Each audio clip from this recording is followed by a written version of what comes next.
Assalamualaikum warahmatullahi wabarakatuh. Kami dari kelompok 3 akan memaparkan hasil diskusi dari kelompok kami dengan mata kuliah biodiversitas dengan judul Kingdom Eubacteria. Dengan anggota kelompok Dwi Rahayu, yang kedua adalah Mutiara Ayu Pertiwi, dan yang ketiga adalah Tiko Pangestu. Pengertian Eubacteria. Eubacteria merupakan bakteri yang mempunyai dinding sel dan mengandung peptidoglikan. Eubacteria terdiri dari sebagian besar jenis bakteri yang dapat bertahan hidup dimanapun atau disebut dengan kosmopolit, baik parasit, saproba, maupun bakteri yang dapat melakukan simbiosis mutualisme. Bakteri memiliki diameter dengan ukuran 0,5 mikron sampai 1 mikron dengan panjang 0,1 hingga 10 mikron. Karakteristik Eubacteria: mampu hidup di dalam tubuh suatu organisme dan lingkungan luar. Lalu yang kedua adalah memiliki ukuran lebar sekitar 0,5 hingga 1 mikron dan panjang sampai 10 mikron. Dinding sel yang tersusun dari peptidoglikan atau ikatan polisakarida dan protein. Yang keempat adalah memiliki membran sel yang tersusun atas protein dan fosfolipid. Yang kelima adalah ada yang bergerak dengan cara berguling dan menggunakan flagela.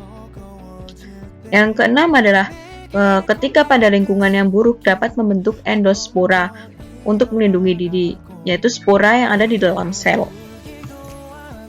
Lalu struktur Eubacteria. Yang pertama adalah kapsul, merupakan bagian dinding sel bakteri patogen yang diselubungi oleh lender glikoprotein. Yang kedua adalah flagela, merupakan struktur bakteri yang berfungsi sebagai alat gerak. Yang ketiga adalah membran sel yang yakni bersifat semi-permeabel yang berfungsi untuk mengatur masuk keluarnya suatu zat dari dan ke dalam sel. Yang keempat adalah dinding sel pada bakteri yang memiliki lapisan peptidoglikan tebal. Yang kelima, sitoplasma. Pada sitoplasma terdapat RNA, DNA, protein, ribosom, karbohidrat, mineral, lemak, enzim, dan kromatofora. Yang keenam adalah lisosom, merupakan suatu tonjolan membran yang menghasilkan energi.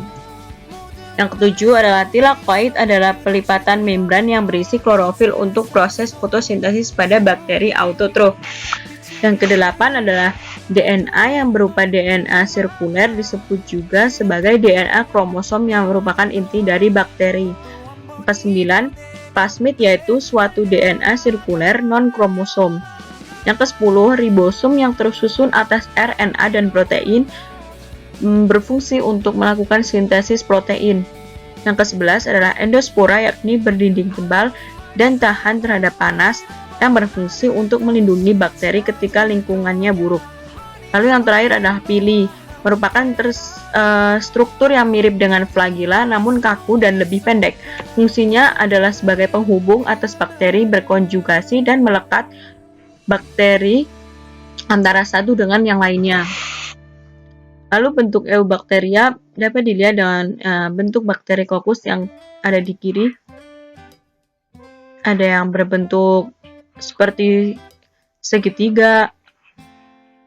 Contohnya adalah monococcus dengan namanya sebagai Monococcus honorrhoeae. Lalu ada Sarkina atau Sarkina species atau Sarkina sp. Lalu yang kedua bentuk bakteri Spirilia. Ada yang bentuknya spiral, vibrio, dan ada yang spiroseta. Lalu ada yang bentuknya bakteri basil. Ada yang monobasil, hanya satu seperti itu. Lalu ada diplobasil dan ada yang streptobasil.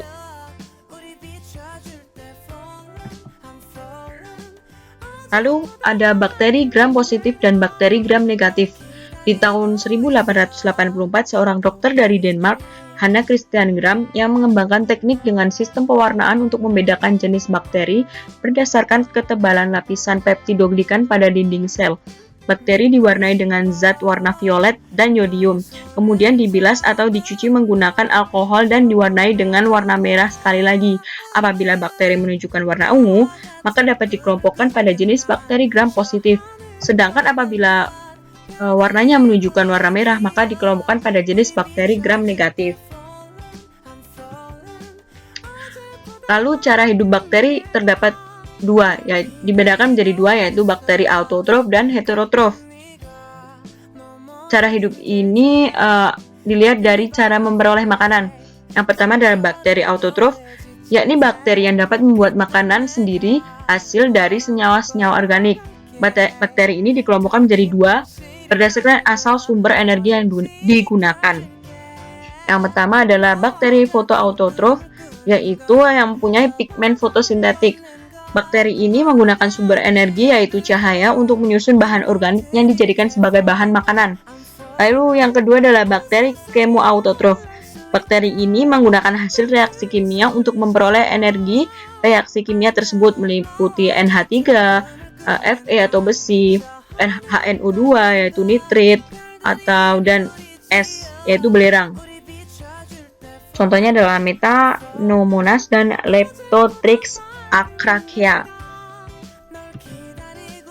Yang kedua adalah bakteri heterotrof.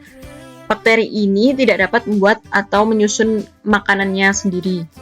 Bakteri ini dikelompokkan menjadi dua juga berdasarkan asal sumber energi yang digunakan. Yang pertama adalah bakteri saprop atau saproba.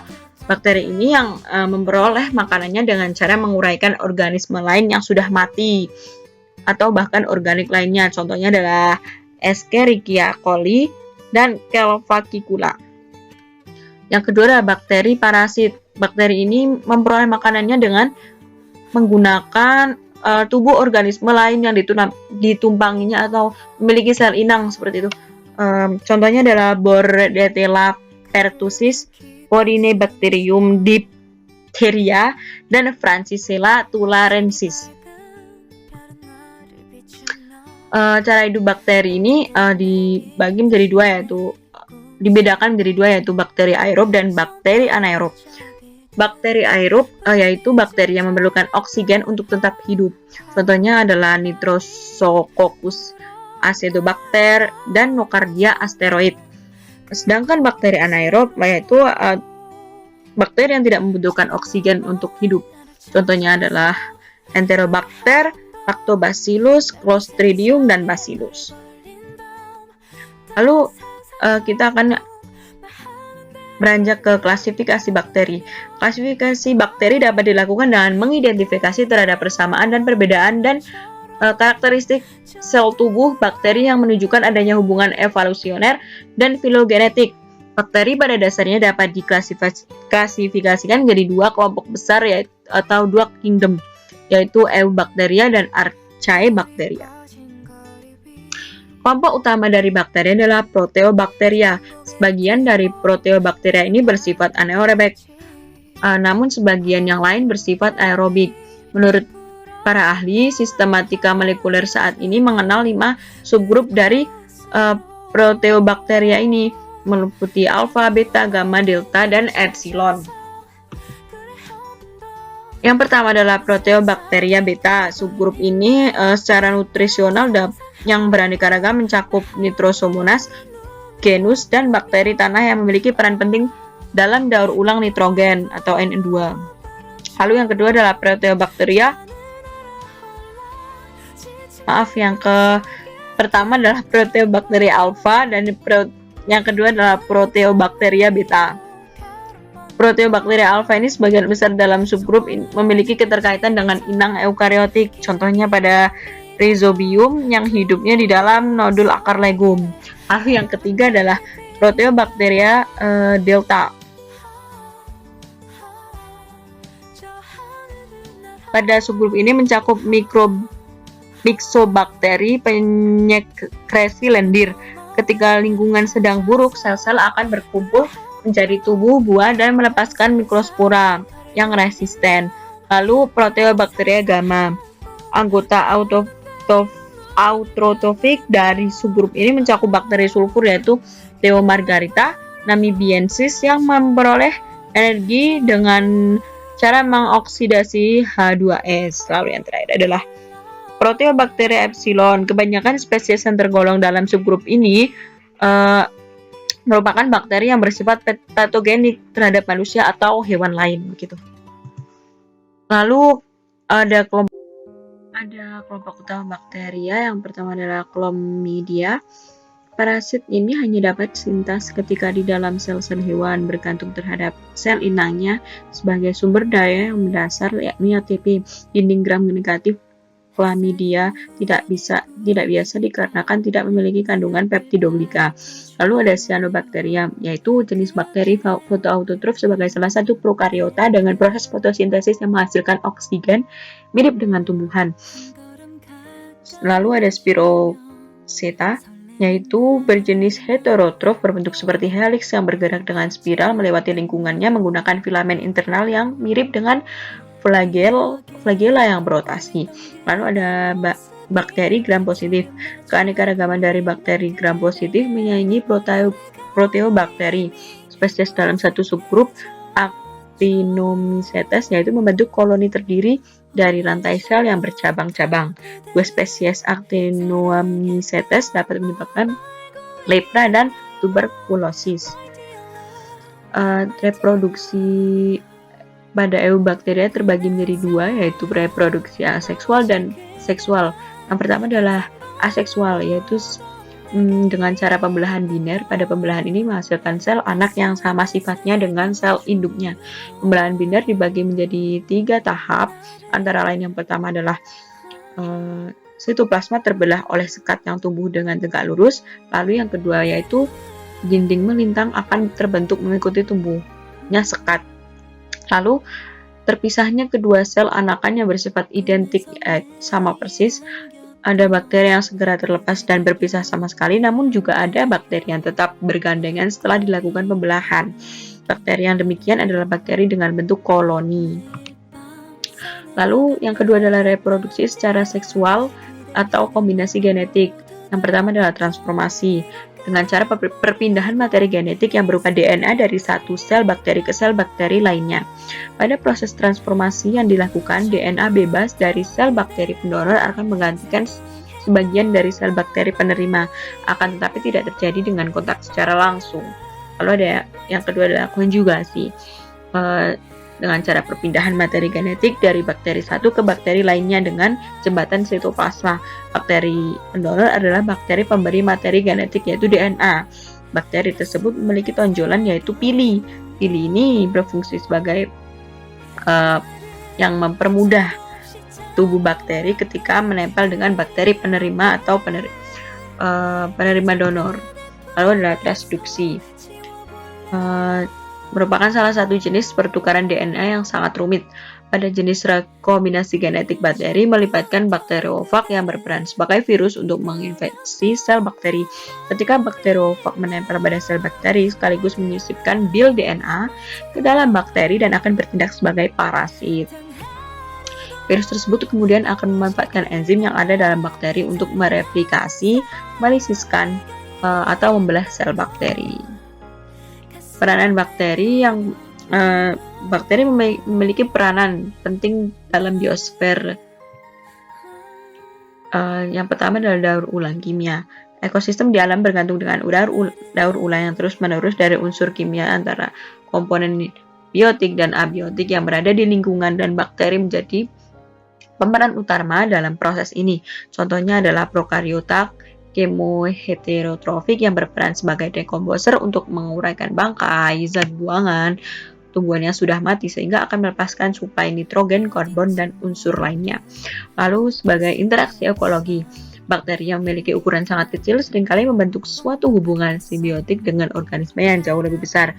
Pada umumnya, organisme yang lebih besar dalam hubungan simbiotik ini berperan sebagai sel inang dan yang lebih kecil disebut simbion. Contohnya adalah Bacteroides thetaiotomicron yang ada di usus manusia. Lalu bakteri memiliki dampak berbahaya dan menguntungkan bagi manusia. Contohnya adalah bakteri patogen. Bakteri patogen ini merupakan bakteri yang menyebabkan sekitar separuh dari semua penyakit manusia. Bakteri patogenik ini yang sudah diketahui merupakan bakteri yang mendapatkan reputasi jelek atau buruk untuk membahayakan, bersifat negatif gitu ya. Bakteri patogenik biasanya menyebabkan penyakit dengan memproduksi racun. Contohnya adalah Mycobacterium tuberculosis yang menyebabkan penyakit paru-paru, yaitu tuberkulosis. bakteri dalam riset dan teknologi. Pada sisi positif, manusia memperoleh banyak keuntungan yang didapatkan dari kemampuan metabolik bakteri maupun archaea. Sebagai contoh, pemanfaatan bakteri ini untuk pembuatan keju, yogurt, fermentasi seperti itu. Pemanfaatan bakteri E. coli dalam pengklonaan gen dan pemanfaatan Agrobacterium tumefaciens dalam produksi tanaman transgenik, misalnya di beras emas. Terima kasih, sekian dari kelompok kami. Wassalamualaikum warahmatullahi wabarakatuh.